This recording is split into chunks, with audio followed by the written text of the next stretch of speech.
Olá, estamos iniciando mais uma edição do programa Consumidor em Pauta, uma realização da TVE, um espaço totalmente dedicado para você, telespectador e telespectadora, enviar as suas dúvidas ou questionamentos nas mais diversas áreas do direito. E é muito fácil, muito rápido, muito prático. Você pode enviar um WhatsApp para o nosso número 51 985946773 ou, se preferir, para o nosso e-mail consumidorempauta@tve.com.br. Se você tem interesse em outros temas, em vários temas, além desse que nós iremos tratar hoje aqui, que é o direito do trabalho, você pode conferir os programas anteriores no canal da TVE no YouTube. Como eu comentei, estamos hoje aqui para tratar do direito do trabalho, recebendo o Dr. Marcelo Amigliatro de Jesus. Seja bem-vindo, Dr. Marcelo. Olá, Gil, tudo bem? Tudo certo? Me permita fazer uma saudação, pessoal que nos acompanha aí pela telinha da TVE, também aqueles do YouTube, né? A TVE tem um canal no YouTube, perdeu alguma informação aqui, vá até lá, compartilhe a informação para quem dela possa precisar. Também uma saudação especial à nossa equipe técnica e à nossa produção. É um prazer enorme estar de volta aqui com vocês. Muito bom. Vamos à primeira questão da telespectadora Loiva. Fiz uma cirurgia de joelho em 2010 e fiquei encostada por 2 anos pelo INSS. Depois desse tempo, o INSS mandou eu voltar a trabalhar, mesmo sem ter condições. Minha advogada colocou o INSS na justiça. Me aposentei por invalidez, mesmo faltando 5 anos para a aposentadoria. Se tivesse condições, voltaria para a empresa onde estou vinculada até hoje. Mesmo eu levando os papéis de aposentadoria, disseram que eu tinha que esperar o INSS me liberar. Quando fiz a cirurgia, ia tirar férias e, quando voltasse, já teria outro período de férias a vencer. Por isso, acho que tenho 2 férias na empresa. Ela registra ainda, a senhora Loiva, que tem 75 anos. Veja só, 75 anos e se pudesse retornaria ao trabalho, né? Dona Loiva, meus parabéns. E em relação à sua pergunta, né? A Dona Loiva teve uma cirurgia em 2010, ficou afastada por 2 anos, teve alta, o advogado dela ingressou com uma ação contra o INSS e ela se aposentou por invalidez. Como é que fica, né, o contrato de trabalho quando o trabalhador ele se aposenta por invalidez ou ele se afasta num benefício de incapacidade temporária, também conhecido como auxílio-doença? O contrato de trabalho fica suspenso, ele não pode ser encerrado. E essa regrinha da suspensão do contrato de trabalho, mesmo diante de uma aposentadoria por invalidez, ela é uma regra protetiva ao trabalhador. Por quê? Porque durante esse período de aposentadoria por invalidez, por exemplo, o plano de saúde dessa trabalhadora deverá ser mantido pela empresa.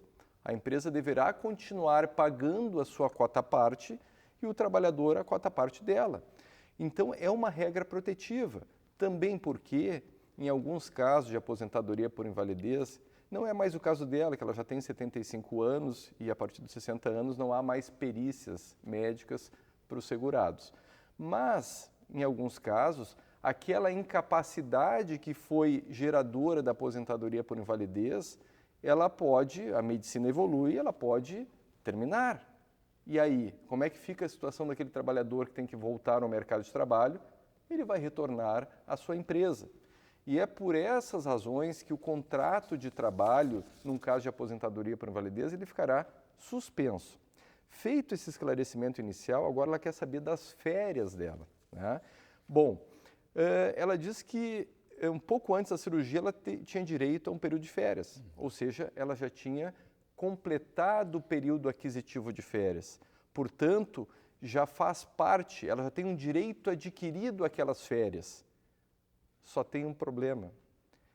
Ela fez a cirurgia em 2010. E segundo a orientação jurisprudencial 375 do nosso Tribunal Superior do Trabalho, já estaria prescrito. O fato desse afastamento de aposentadoria por invalidez, ele não suspende o curso da prescrição, que no direito do trabalho é de 5 anos. Eu posso buscar só os últimos 5 anos. Então, esse primeiro período de férias anterior à cirurgia, Embora ela tenha efetivamente o direito, porque ela preencheu os requisitos, ela completou um período aquisitivo, ela não poderá buscá-lo porque se operou nesse direito o que nós chamamos de prescrição nos termos dessa orientação jurisprudencial. Em relação à segunda parte da pergunta, que ela fala, no retorno eu teria mais um período, mais uma fração de férias, em relação a essa segunda parte, se aplicaria o disposto no artigo 133.4 da CLT, que diz o seguinte, olha, perderá o direito às férias o empregado que, durante o período aquisitivo, se afastar em gozo de auxílio-doença por mais de 6 meses. Como ela se afastou por mais de 6 meses, então ela também não teria direito a esse segundo período de férias. Então as notícias não são boas, mas pelo menos a nossa telespectadora, se tem vontade de voltar ao trabalho, se caso conseguisse, né, ela nos demonstra que ela está numa situação boa, está de bem com a vida, digamos assim, né? Isso é o mais importante. Exatamente isso, doutor Marcelo. É entusiasmador, é inspirador, né, ver uma pessoa nessa faixa etária como a nossa telespectadora ainda está disposta e apta ao trabalho. A próxima pergunta é da telespectadora Kátia. Trabalho em uma empresa onde 3 amigas se aposentaram por tempo de trabalho, mas todas tiveram que fazer acordo para se aposentar. A empresa não quis demitir, então fizeram acordo de devolver os 40%. Ela pergunta, isso é certo?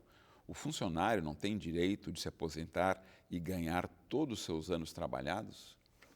Vamos lá, dona Kátia. São 2 relações absolutamente distintas, em que pese elas sejam muito próximas. Uma é a relação que a senhora tem com o INSS, é a relação que o segurado tem com o INSS. A senhora contribui para o INSS, paga o INSS e tem direito a uma aposentadoria. A outra relação é o que a senhora tem com a sua empresa. É uma relação de trabalho, uma relação de emprego. E elas andam muito próximas, mas elas não se misturam. E o que eu quero dizer com isso? Eu quero dizer que, se a senhora contribuiu e tem direito e buscou uma aposentadoria, isso não vai interferir no seu contrato de trabalho.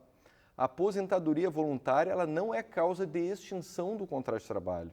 Ou seja, a senhora não poderá exigir que a empresa lhe despeça sem justa causa e, consequentemente, lhe pague a multa de 40%. Eu sei que parece uma regra injusta, né? A pessoa trabalhou 35 anos na empresa, se aposentou, quer sair e receber alguma coisa, quer receber a multa de 40% do fundo de garantia. Mas as decisões são nesse sentido, de que o simples fato de um empregado se aposentar não significa que a empresa tenha que o despedir sem justa causa, pagando a multa de 40% do fundo de garantia. Em relação à segunda parte da pergunta, esse acordo de devolver 40%, esse acordo é ilegal. É ilegal por quê? Porque ele não está na lei, não tem previsão desse tipo de acordo de devolver os 40%. Que acordo nós temos sendo possível? Existe o acordo do artigo 484-A da CLT, que veio com a reforma trabalhista, que nós chamamos de rescisão consensual, onde empregador e empregado sentam e concordam em encerrar aquele contrato de trabalho. Nesse caso, do acordo consensual, da rescisão consensual, você vai receber metade dessa multa de 40% do fundo, ou seja, você receberia uma indenização de 20% do seu saldo de fundo de garantia. Você receberá metade do aviso prévio que teria direito. Você não receberá o seguro-desemprego e poderá movimentar o seu fundo de garantia porque você já é aposentado, então isso não teria problemas. Mas essa é a única possibilidade de acordo previsto em lei. Essa outra de acordo para devolução integral dos 40%, isso não existe. A próxima pergunta, doutor Marcelo, é de um telespectador nosso, de uma região muito representativa, como todas do estado, mas essa aqui por algumas características, é de Caxias do Sul, o nosso telespectador Cláudio. Ele coloca o seguinte: gostaria de saber como ficou a situação daquele fundo de garantia inativo para quem trabalhou do ano de 82 ao ano de 98, que estava na Justiça Federal. E como eu posso fazer para receber? Eu não coloquei na Justiça, finaliza aqui a colocação do Cláudio.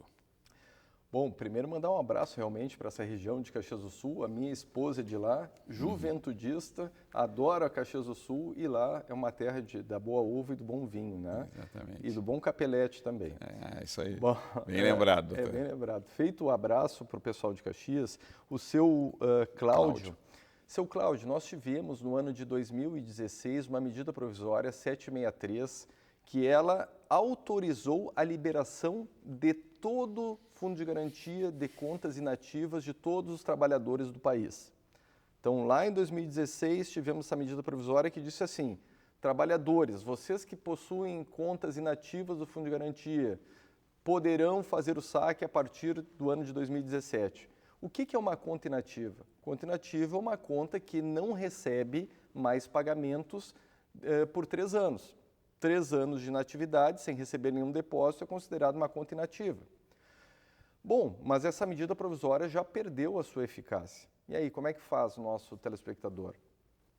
A medida provisória ela foi como uma janela de transferências, tipo no futebol, janela de transferências. Então, uma janela que se abriu que ele poderia ter aderido a ela. Se ele não aderiu a essa janela de transferências, ele vai ter que hoje, para sacar esses valores, se sujeitar à regra normal, a regra prevista pela lei do Fundo de Garantia, que lá no artigo 20 estabelece alguns requisitos para sacar o Fundo de Garantia. Toda pessoa aposentada pode sacar o Fundo de Garantia, trabalhadores com mais de 70 anos, trabalhadores com doenças graves e também aqueles trabalhadores com contas inativas por mais de 3 anos. Então, essa lei também lhe garante o que fazer. Vá até a Caixa Econômica Federal, peça um extrato analítico do seu fundo de garantia e encaminhe esse extrato analítico com um pedido de recebimento por conta da inatividade que está prevista lá na própria lei do fundo de garantia. Doutor Marcelo, antes de irmos para o intervalo, a próxima pergunta é rápida também.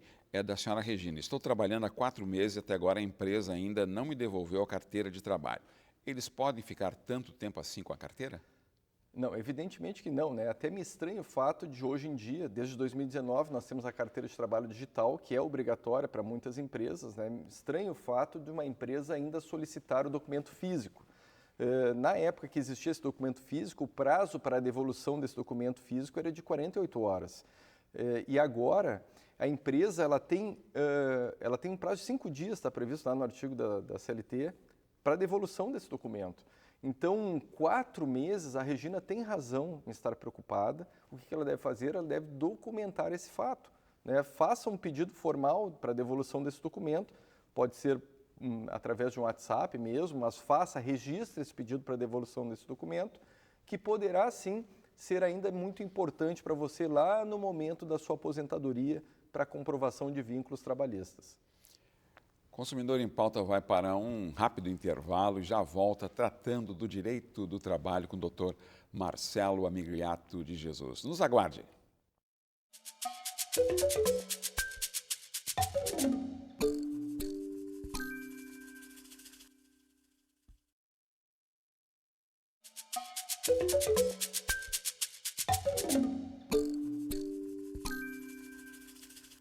Estamos de volta com o Consumidor em Pauta, um programa com a realização da TVE. Um espaço totalmente dedicado para você dirimir as suas dúvidas ou questionamentos nas mais diversas áreas do direito. É muito fácil, só para lembrar. Você pode mandar um WhatsApp para 51985946773 ou, se preferir, para o nosso e-mail consumidorempauta@tve.com.br. Hoje estamos tratando do direito do trabalho, recebendo aqui o Dr. Marcelo Amigliato de Jesus. A próxima pergunta, Dr. Marcelo, é do nosso telespectador Edson. Estou em contrato de experiência e quero pedir demissão. Terei direito a receber alguma coisa? Vamos lá, seu Edson. O contrato de experiência ele é um contrato a prazo determinado. A lei diz que esse contrato de experiência ele pode ter no máximo 90 dias. Então, eu posso ter um contrato inicial de 30 dias, prorrogando por mais 60, ou um de 45, prorrogando por mais 45. E aí, ele é um contrato a prazo determinado. O trabalhador pode quebrar esse contrato, pedir demissão, sendo ele um contrato a prazo determinado? A resposta é sim. pode exercer o seu direito de encerrar esse contrato. E ele vai receber alguma coisa a partir disso? Sim, ele deve receber algumas parcelas, tais como o saldo de salário, o 13º proporcional e as férias proporcionais. Evidentemente, para essas duas últimas, as férias proporcionais e o 13º proporcional, é necessário que ele tenha trabalhado por mais de 15 dias.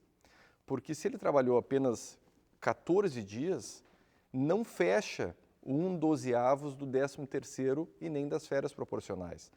Mas, a partir de 15 dias, então, ele já tem esse direito a receber também o 13º proporcional e as férias proporcionais. O grande problema são os descontos que podem acontecer quando alguém pede demissão num contrato de experiência. E aí nós temos duas possibilidades. Vai depender daquilo que estiver redigido no seu contrato de trabalho. Porque existe uma das possibilidades, é aquele que pedir demissão, né, o trabalhador que pedir demissão, que ele tenha que indenizar como se um aviso prévio fosse. Ele poderá ser descontado 30 dias por não ter pré-avisado da sua intenção de pedir demissão. Ou alguns outros contratos possuem uma outra cláusula de indenização, que é mais ou menos o seguinte: vamos imaginar que o contrato seja de 30 dias. Aí no 10º dia, eu, trabalhador, peço demissão. Faltariam 20 dias para encerrar esse contrato. Aí eu terei que pagar metade do tempo que faltava. Então eu terei que indenizar a empresa em 10 dias. Então a grande questão aí são os descontos, que muitas vezes acabam sendo até maiores do que aquilo que o trabalhador teria para receber. E por isso a rescisão poderia vir muito baixa ou até mesmo zerada em algumas vezes. A próxima pergunta foi enviada pelo nosso telespectador Rodrigo. Quanto tempo eu preciso ter trabalhado para ter direito ao seguro-desemprego? Estou cumprindo aviso prévio no emprego onde trabalhei por 10 meses. Tenho carteira assinada há 2 anos. Vamos lá, Rodrigo. As regrinhas para encaminhamento de seguro-desemprego, a primeira delas é que você tenha sido realmente despedido sem justa causa, né? E aí a lei ela define 3 possibilidades: para um primeiro encaminhamento, para um segundo encaminhamento ou para um terceiro encaminhamento. Regrinha para o primeiro encaminhamento: comprovar ter trabalhado pelo menos 12 meses nos últimos 18. Essa é a primeira regrinha. Para o segundo encaminhamento: comprovar ter trabalhado ao menos 9 meses nos últimos 12. E a partir do terceiro encaminhamento, é comprovar ter trabalhado nos últimos 6 meses anteriores à data da despedida. No teu caso, tu tens 10 meses. Então, se esse for o segundo encaminhamento ou o terceiro encaminhamento, tudo tranquilo, você vai receber. Se esse for o seu primeiro encaminhamento, com 10 meses, você não preencheu a regrinha que diz que tem que ter 12 meses nos últimos 18. Mas você poderá buscar os 2 meses que lhe faltam em outros vínculos, desde que dentro desse período de 18 meses. Então, se dentro desse período de 18 meses você conseguir somar a esses 10 meses da empresa atual outros 2 meses, você também terá direito e acesso ao seguro-desemprego. E só para esclarecer também, Gil, essas regrinhas são para trabalhadores urbanos. Trabalhadores domésticos, a regrinha é um pouco diferente, já vou aproveitar a oportunidade para deixar a regrinha. Para trabalhadores domésticos, a regrinha é comprovar ter trabalhado 15 meses nos últimos 24. E no caso do trabalho doméstico, eu não posso somar períodos de trabalho não doméstico.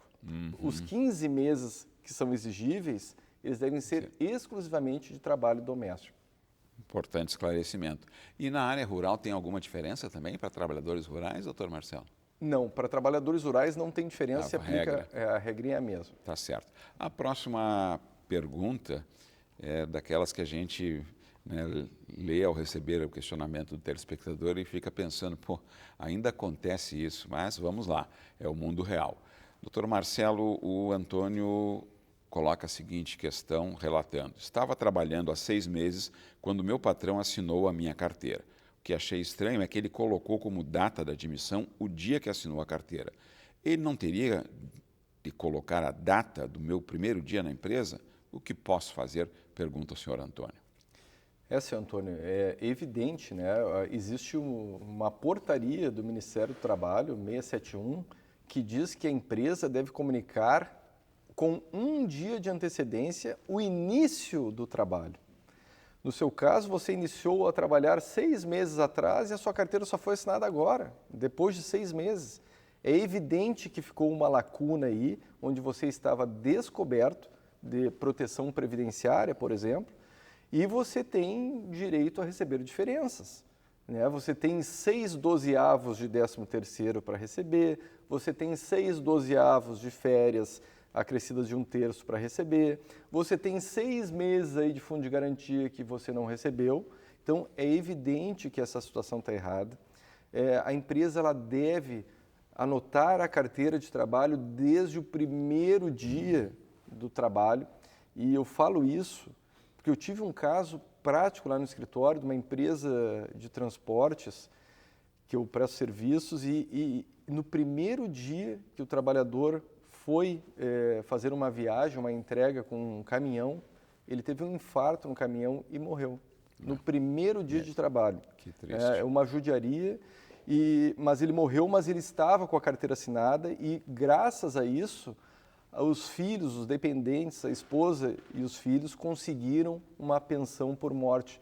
Por quê? Porque ele estava com a carteira assinada. Legalmente. A importância da carteira assinada para a proteção previdenciária e também para a própria aposentadoria. Muitas vezes, 6 meses de diferença, 6 meses de não assinatura da carteira, vai fazer toda a diferença lá na frente. Pode mudar, inclusive, a regra de transição que esse trabalhador se sujeitará. Então, você deve documentar essa situação e conversar com ele, se não surtir nenhum efeito, ingressar com uma ação trabalhista depois que você for despedido, pedindo o reconhecimento desse vínculo também no período anterior. Tá certo. A próxima pergunta, a telespectadora optou por não se identificar. Estou para começar um novo trabalho, mas estou preocupada com uma situação que me foi colocada. Quem vai me contratar quer assinar a carteira com valor, mas garante que vou receber quase o dobro por depósito bancário. Estou achando bem estranha essa situação. La garantia sou eu, né? É impressionante isso que acontece. É evidente que o empregador está querendo, na verdade, fazer um pagamento por fora para você, e aí sobre esse pagamento por fora, você não terá os reflexos no fundo de garantia, no 13º, nas férias, assim por diante. Então, assim, é uma prática, é uma fraude à legislação trabalhista, e não só a legislação trabalhista, porque assim agindo, ele comete inclusive concorrência desleal com as outras empresas que pagam corretamente, e todos os valores recebidos pelo trabalhador a título remuneratório, eles devem constar no contra-cheque, porque, inclusive, depois, lá no momento da aposentadoria, eles vão servir para aumentar a sua média da aposentadoria. Então, assim, se você resolver ingressar nessa empresa, tente documentar essa situação. Se não me engano, ela já fala que ele vai pagar por meio de PIX, de transferência bancária. Então, documente essa situação e no futuro entre com uma ação trabalhista e peça para que essas parcelas integrem a sua remuneração, o seu salário. Doutor Marcelo, a próxima pergunta da nossa telespectadora Júlia. Estou pensando em entrar na justiça contra a minha atual empresa, onde estou cumprindo o aviso prévio. Estou com receio de fazer isso e de ser prejudicada na busca por outra colocação. Isso pode acontecer, doutor Marcelo? Júlia, a resposta é não deveria acontecer. A legislação impede que isso aconteça e, teoricamente, lhe protege, né? Nós temos a nossa Constituição Federal, que assegura o direito a todos de ingressarem no Poder Judiciário. Nós temos a lei que trata da discriminação, não contratar alguém que tenha ingressado com uma ação trabalhista. Então, você tem a seu favor todo um sistema jurídico que lhe protege em relação a esse tipo de conduta. Agora, infelizmente, existem aquelas pessoas que acabam fazendo de alguma forma isso, né? Em que pese não conste no site do Tribunal Regional do Trabalho uma busca por nome da pessoa, por nome do trabalhador, você não vai conseguir buscar dessa forma. Existem, infelizmente, algumas outras formas de saber se a pessoa tem ou não processo, tá? Mas isso é uma decisão pessoal sua e você tem a seu favor a legislação. Caso alguma empresa tenha ficar comprovado que alguma empresa não lhe contratou por causa disso, você terá à sua disposição uma ação judicial contra esse empregador, inclusive com consequências criminais para essa própria empresa. Muito obrigado, Dr. Marcelo Armigliato de Jesus, pelos seus esclarecimentos. E o Consumidor em Pauta volta na próxima edição. Até lá!